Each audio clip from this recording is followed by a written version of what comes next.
What did I eat last night? Wait a minute. This isn't my tastefully decorated ranch where I composed my literary masterpieces. This is a dungeon. How the heck did I end up here?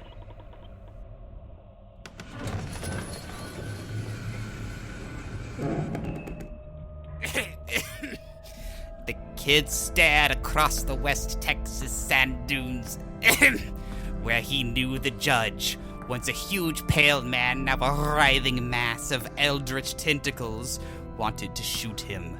The kid checked his revolver's drum. 1 bullet left. He looked at the pale sand, the most crimson of liquid, that being blood, his blood, reflected in the setting sun. "Why, Judge?" he shouted. "Why are you such a homicidal maniac?" The judge's only reply was a hideous, deformed screech. The kid knew his days were numbered. His only escape was into the endless desert. Being eaten by a monster or die of dehydration, it's called the human condition. But he had one way to stack the deck, so he put his big iron to his temple and he tried to think of something poignant to say. But all he could think about was how the sunset split the horizon, which was sometimes called the meridian. Like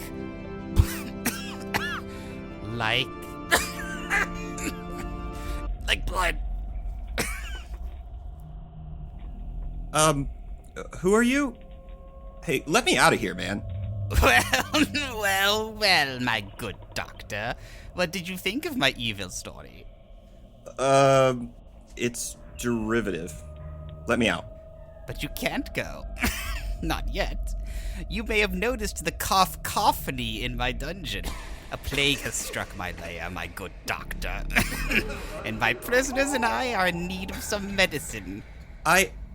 What? You imbecile, I'm a PhD, not an MD. PhD in medicine? A PhD in comparative literature. Well. It seems fate has thrown me a bone. I am the most prolific horror writer to ever put pen to page, and I have recently completed a masterpiece. Read it out loud, and I will let you go, provided you give me the home address of your physician so I can kidnap them. We are very sick down here. Well, I guess it won't be any worse than the drivel my students shit out. We shall see. Let me pull up my evil chair. This story asks a simple yet brave question. What if a moose was a Dracula? The moose who was a Dracula. The moose who drank blood. The moose who was a Dracula. The lodge was gigantic, a towering fusion of Gothic and Canadian architecture that brought forth feelings of maple syrup and no small amount of grade A uneasiness, especially in the body of one McCarthy Colgate, a woman of the city now dragged out to this wilderness retreat. A gentle but rugged hand graced her shoulder like a dove, and McCarthy looked upward, for she was a short woman of 24 years, into the loving but vertically superior eyes of her husband-to-be, Mr. Jake D. Anemia. "McCarthy," he said, gently massaging her deltoids, "I know you're a creature of the streets and alleyways, like a raccoon. But I don't want you to be afraid of nature's mighty cathedral, that being the forest. What better place to enjoy that cathedral than in this castle of a wilderness lodge, the Mooseblood Lodge?" McCarthy looked again at the Gothic architecture, mixed with the wilderness pioneer spirit. Moose antlers over the massive oak front doors, moose gargoyles resting on all the eaves, crenulations of moose dotted the mossy stone wall that served as a thin, veil-like barrier separating this pocket of humanity from the vast darkness of the Canadian wilds. "I suppose so," she said, glancing back at the parking lot, where a sad jot of motor vehicles didn't even fill up 1/20th of the parking spaces. "I just wish there were more people here. In the city, there are always people around, but out here, it feels like it's just the pair of us versus all the unsightly creatures of the night. Plus, I don't like the look of those Canadian spring breakers. Jake glanced over at the so-called beach, really just a spit of sand by the waters of Lake Moose Lake, where beflanneled co-eds chugged domestic Canadian beers out of a red and white beer bomb. Jake could tell it was a drinking race due to the chants of "Chuggy! Chuggy! Chuggy!" that echoed across the lake's Canadian waters. They seem a rowdy bunch, he admitted, but I bet they're polite. Anyway, we can't turn back now. You know that I'm an out-of-work hotel manager looking for a job, and we were invited here by the owner. He sent me a personal email himself. This is the best chance for me rejoining the workforce that I've gotten in months. But this was supposed to be an anniversary trip, not a work trip, McCarthy said. If I knew this was all business and no pleasure, I would have just stayed in St. Petersburg, Florida, city of 1,000 desires. A place with actual beaches. The owner invited you specifically, Jake said, which was news to McCarthy, who felt her heart flutter at the thought of such a rich and powerful man singling her out for the invitation. Really? Me? She asked. And it was all Jake could do but not. It was at that moment that McCarthy felt the hairs on the back of her neck prickle to attention, as if a mysterious gentleman was watching her from the dark wood. She spun around and scanned the wilderness from bark to soil, but her eyes were found wanting, for not even a speck of voyeuristic presence did they detect. What? Jake asked. Huh? McCarthy said. I thought I saw... I guess it was nothing. Come on, Jake said. Let's check in. They headed towards the large, castle-like oak doors, past the wooden statues of moose that formed a sort of king's walkway to their destination. Yet McCarthy couldn't shake the feeling that something was still watching her. She clenched her jaw and resisted the urge to look, meaning that she failed to notice the dark, quadrupedal shadow that hungrily watched her from the forest's dark embrace. Night had fallen, bringing with it its sweet delights and subtle terrors. The Canadian students were still on the beach, on which they had constructed a fire which flamed with the intensity of young love, as they all slobbered drunkenly on one another. Brosiah peeled his lips off the co-ed he was kissing. He didn't even know the fella's name, and stood up unsteadily. I have to take a big old piss, he announced to the group. His words went unheeded amongst the revelers, distracted as they were by each other's Canadian tongues. Whatever. Brosiah pooh-poohed at his chums before staggering away. The northern woods were cool this time of night, which made it all the more bracing for Brosiah to stumble through them. Drunk as he was, he didn't sense any sort of imminent danger, as he leaned his forehead against the rough bark of a tree, dropped his shorts, and urinated. There was a snap from behind. Hello? He called. Who's there, then? There was no reply, apart from the rustle of gentle footpads somewhere behind him. He spun around, pee spraying like a warm, yellow fire hose in his wake. He felt hot breath on his neck and a gleaming, terrible presence behind him. He began to turn, but a mouth enveloped his neck. Fangs pierced his jugular, and he screamed, throwing his head back, looking up at the moon, and seeing antlers. McCarthy pulled at her dress, frustrated that it wasn't fitting quite right. She hadn't worn this particular body-tight number since her St. Petersburg clubbing days some 6 years ago. But their host had made a specific request for her to wear something red, and this was all she had. You look ravishing, Jake said, as the pair walked down a long hallway to the Moose Blood Lodge's private dining chamber. It's lucky you're not a fine wine, or else I could just drink you all up. McCarthy blushed at the compliment. An unfortunate figure awaited them before two moosey doors. Chesterfield. Drawn and bespectacled, he looked like a corpse, and his dusty tuxedo looked as if he robbed it from a freshly dead prom king.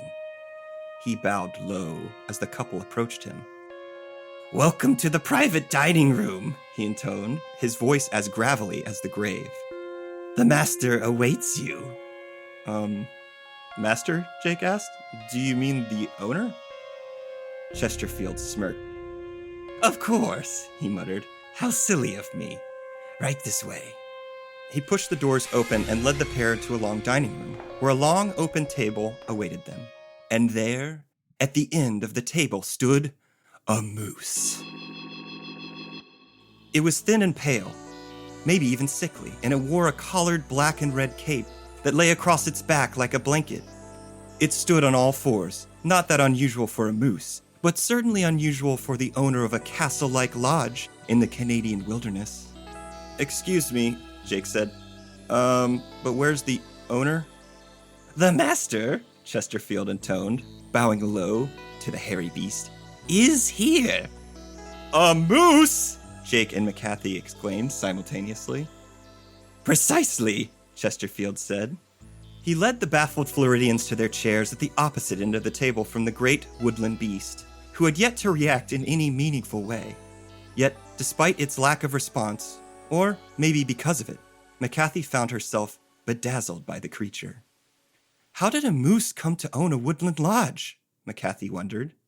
That, Chesterfield said, pulling out her chair, is the sort of question one doesn't ask. Well, Jake said, trying to salvage the situation that his wife-to-be so blunderingly screwed up. Why don't we all start with a nice wine? The moose lazily turned its head to Chesterfield. The master, Chesterfield said, doesn't drink wine. Well, what the heck does he drink? Jake asked, laughing the laugh of a man who sees his job prospects slipping away. Hard liquor? He pulled out a flask from his jacket pocket. Because I got that covered too. McCarthy pinched the bridge of her nose in irritated embarrassment. I'm sorry, she said to their host, the moose. My husband-to-be has a schnapps problem. Jake scoffed. I do not have a... McCarthy slammed her hand on the table. Everyone knows it, Jake, she shouted. Jake looked aghast. Such an outburst was unheard of from a woman who was once described as docile as a cow. McCarthy looked down at her knees, shaking her head. Everyone in the whole neighborhood knows. Well, I mean, come on, who doesn't like a schnapps now and again? Jake rallied with a laugh. He took a swig of his peach schnapps, the hard stuff, and pointed the bottle at the moose. You Canadians sure do, right? Nothing to do but to drink in the winter, eh? The master, Chesterfield said ominously, looking at McCarthy's elegant plunging neckline, does enjoy a nice long winter drink. It is true.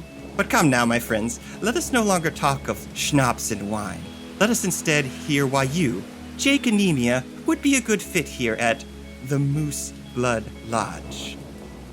Thunder pealed as Chesterfield finished the words. McCarthy heard Jake launch into his pitch, over-energetic and under-intelligent as always. But she tuned out, as she always did, instead enamored by the way the moose's cape accentuated the gentle curve of its long back, or how the tuft of brown hair beneath its chin gave it the appearance of a goatee, or how its eyes, its mesmerizing eyes were deep, so deep, like bottomless pools. McCarthy awoke with a gasp and clutched the sheets and bedding to her supple frame. The last thing she remembered, the moose's deep, ageless gaze. And now she was in her room, her husband-to-be Jake snoring next to her, his loud night breath reeking of schnapps and obliviousness. She narrowed her eyes at his supine form and shook him. Hey, she whispered. Hey! Did I drink too much last night? Did I black out? In the far north, they call it the peach sleeps. And despite never hearing the term, McCarthy quickly realized that her besotted husband-to-be would not be waking until beams of sunlight burst through the curtains, like spears into a formation of conscripted peasants. She crossed her arms with a shiver and looked about the room, trying to spot the source of the cold that leached into her cartilage and bones. The window was open. Sheer, white curtains fluttered in a chilly breeze like ghosts. McCarthy got to her feet and went to close them. But her hand stopped short as she spotted something sinister lurking in the forest below. 4 legs. Antlers. Huge. Could it be? She blinked, and the figure was gone. The windows slammed shut with a sudden and powerful force, causing McCarthy to jump backwards with a shout. Jake rolled over in their rented bed and muttered, schnapps, with a longing in his voice McCarthy hadn't heard since the first night they made sweet love under the Floridian sky.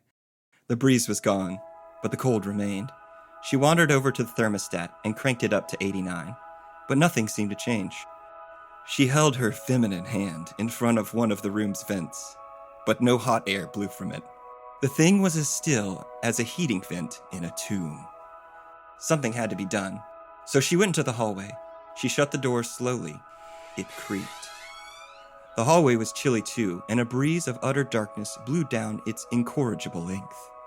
A window at the far end of the hallway was open, turning the place into a poor man's wind tunnel. McCarthy shivered. The lights suddenly flickered, casting the hallway into darkness for just a moment. But a moment was all the hallway needed, for in that instant, something appeared in the hallway. A dark, hulking quadruped, antlered and mysterious. McCarthy gasped when the lights flickered back on and she saw the beast standing there, unmistakably a moose, but not just any moose. Its high-collared cape and soulful eyes revealed it to be the moose, their host and the lodge's owner. "You!" she gasped, putting a hand to her tender breast, feeling her heart all aflutter. From what? Fear? Or excitement? She couldn't entertain the latter. Not now, not with her husband-to-be just a door's journey away. The lights flickered again, and in the momentary darkness, something whooshed by McCarthy's head, bringing with it the sound of beating, leathery wings. She shrieked and flailed her arms, trying to keep whatever flapping beast that had appeared free from her lustrous hair. The hallway's lights flickered back on, and not only was there no flying creature trapped in her locks, but the moose at the end of the hallway, that mysterious, dark figure who set her spirit to tingling, was gone too. She rushed down the hallway, heading toward the rustic elevator that would lead her to reception. The elevator dinged just as she reached it, the elevator doors opening up as if they were waiting for her. She took one step inside and then screamed. The elevator car was packed full of Canadian spring breaker bodies, stacked up in neat rows like firewood. The most crimson of liquids, that being blood, flowed out of the elevator, running in tiny rivulets into the cracks and knots of the polished wood floor. She tumbled backwards, shrinking, almost falling over, before smashing into a wall. She leaned against the cool, dead wood, sobbing. The elevator was a no-go, so she ran to the stairs, slippers clicking across the floor, but the door was locked no matter how hard she pulled on it. She had to get down, but if the stairs were locked, the only way down was... She looked back at the elevator. Its doors hadn't closed, not all the way, because they kept bumping against a dead Canadian arm. Ka-kunk, ka-kunk, ka-kunk. Given enough time, McCarthy assumed the doors would cut through the unfortunate limb, but time was a luxury she just didn't have. Get to the front desk, tell them about the bodies, tell them about the cold. She hesitated at the elevator doors. Could she do it? Could she really ride in an elevator full of corpses? The answer was yes. She moved the bodies aside with some firm kicks and made herself a little cubbyhole surrounded by bloody carnage. Now, arm free, the elevator doors finally shut. McCarthy pressed the L button, and the old elevator jerked to life with a downward whine. And that's when the terror really started. A cracking, creaking sound assaulted her senses. She looked down to her feet, where she saw a bedenimed Canadian body, twitching like a poisoned spider. The dead young man's head jerked back with a squishy, cracking sound, and McCarthy saw something blood-soaked and brown plow its way through the top of its head. Antlers! Moose antlers! A low, pained moan emerged from the unfortunate boy's dead lips.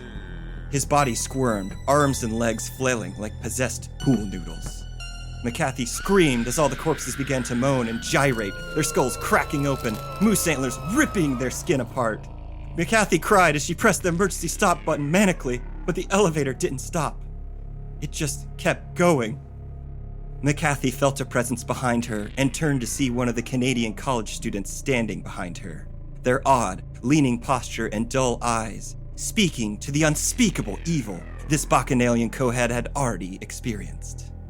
The Canadian student grinned drunkenly, and watery blood dripped down the over-large fangs that now dominated her pretty little mouth. "Party time, eh?" she gurgled. McCarthy backed away as the woman threw her head backward and bellowed the unmistakable call of a moose. McCarthy covered her ears and shrieked all the more as the elevator car reverberated with the evil sound. The doors dinged behind her, and McCarthy stumbled out of the elevator as the other co-eds began to rise. Sorry, the moose woman said, but we'll be needing your blood. In a panic, McCarthy reached into the elevator and pressed the top floor button. The doors began to slowly close, but the moose spawn just stood there, watching her. Going up? McCarthy asked as the doors finally closed, carrying the monsters far, far away. She breathed a much-deserved sigh of relief as she rested her head against the cool metal doors of the elevator. Something was going on in this lodge. Something evil and moosey. Something McCarthy couldn't possibly hope to defeat on her own. She needed the police. Heck, she needed the Mounties. She turned around looking for a phone or for anyone who could help her find a phone when she felt a vice-like grip on her soul. The moose was there, in the lobby. Its cape billowed in an ethereal breeze. Its huge collar was starched perfectly. Its eyes bored into her inner self. Entranced as she was by the magnificent beast standing before her, she didn't even hear Chesterfield approach her from the side. He's been waiting for you, Chesterfield whispered in her ear. waiting for a long, long time. McCarthy gulped in romantic terror. Who do you mean? The moose? She asked. Chesterfield snorted with derisive laughter. This is no mere moose, he said, and McCarthy had to agree. Even though it was just standing there, looking at her, the moose had a dark je ne sais quoi, some sort of malevolent animal magnetism that she just couldn't quit. Chesterfield continued. This is the moose, who is a Dracula! It was then that the moose smiled, revealing, nestled between its massive, moosey teeth, gigantic fangs that glistened like sharp daggers of the night. McCarthy gasped, the sight of those wicked chompers almost putting her in a tizzy. A bell rang. McCarthy looked at the front desk, where a Canadian frat boy was drunkenly ringing the service bell. "Hey," he bellowed. "Hey, I need me a toothbrush. I need me an apple and a toothbrush. I need me 2 toothbrushes and a bushel of..." He squinted as he noticed the moose. "Is that moose a Dracula?" he asked. Faster than the quickest viper could strike the slowest mouse, the moose whipped around and latched its Goliath-esque fangs into the young man's throat. The frat boy screamed until his screams became whimpers, and whimpered until his whimpers became gurgles. And then he died, empty of his precious blood. But the moose who was a Dracula wasn't done. Not by a long shot. It clamped down even harder on the unfortunate lad's neck and shook the body like a dog with a chew toy, using the centrifugal force of his ministrations to wring every last drop of precious crimson suck juice. Someone gently put their hands on McCarthy's shoulders. It was Chesterfield. There was a maniacal gleam in his servant's eyes. He chose you, Chesterfield continued. Out of every moose and woman in the world, he chose you. McCarthy's lips trembled. For what? She asked. Chesterfield chuckled for a spell before answering. To be his bride, he finished. The Canadian lad's body dropped to the floor, and McCarthy gasped. His bride? She asked. But he's a moose who's a Dracula and I'm a woman. I'm practically married anyway. But was she? Was she really? She thought about her stupid husband-to-be, Jake, who drank schnapps like he was training for the National Schnapps Drinking Olympics, who ignored her needs on a daily basis, who turned their anniversary into a work trip, who dragged her to this god-awful lodge in the middle of the wilderness. Is that the sort of thing a real husband-to-be would do? Is that the sort of thing a moose would do? She locked eyes with the moose, who was a Dracula, one last time. Then she smiled. Jake awoke with a gasp that nearly metamorphosized into a scream of delicious terror. His peach nightmares were very vivid this night. In them he dreamed McCarthy divorced him, but not before taking him for all he was worth, sucking him dry, so to speak. He rolled over with a moan. His head was pounding. something he had become used to as he sank deeper and deeper into that calm and endless pool known as alcoholism.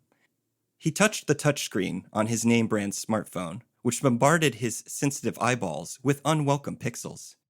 3 a.m. Ugh, why is it always 3 a.m.? He patted the bed next to him, feeling around for his beautiful wife-to-be. But she wasn't there, and the window was open, sheer white curtains fluttering like ghosts. A light clicked in the room, and Jake saw a moose. This wasn't the moose that owned the lodge. It was different, thinner, shorter, more feminine. It had a cruel glint in its eyes. Something about it reminded him of, "McCarthy?" he asked. And the moose oh so subtly nodded. Then it smiled, revealing fangs. Well now, what say you? Critique me like one of your students. It's somehow the least derivative thing I've ever read. Excellent. The language itself, beflannelled. You're inventing words like Shakespeare. Is he a horror writer or something? I've got to take this to my publisher at once. Please let me go. Oh, hot dog. Oh, okay, let me fiddle with this lock here. Oh God, I feel terrible. I've caught your dungeon plague. No!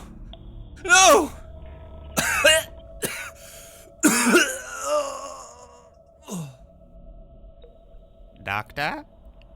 Are you dead, Doctor?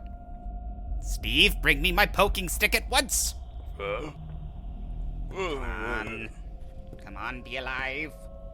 Be alive, please. Blast it! So much for my big break. If this ain't the human condition, I don't know what is. Now, Steve, go and find us a real doctor of medicine. Maybe that Dr. Phil or Dr. Oz I hear about on the TV. This episode was performed by Robert Thomason and Lord Serpent. It was edited by Charles Brock and Lord Serpent. The Moose Who Was a Dracula was written by Charles Brock and Lord Serpent. It was produced by Stacey Milbourne, Michael Morgan, Charles Brock, and Lord Serpent. Michael Morgan and Lord Serpent were the audio engineers. The music was composed by Charles Brock and Lord Serpent. Tune in next week for even more of my horrific tales of madness and terror. Be sure to follow me on Instagram at Lord Serpent's Library and check out my homepage at rss.com/podcasts/Lord Serpent's Library.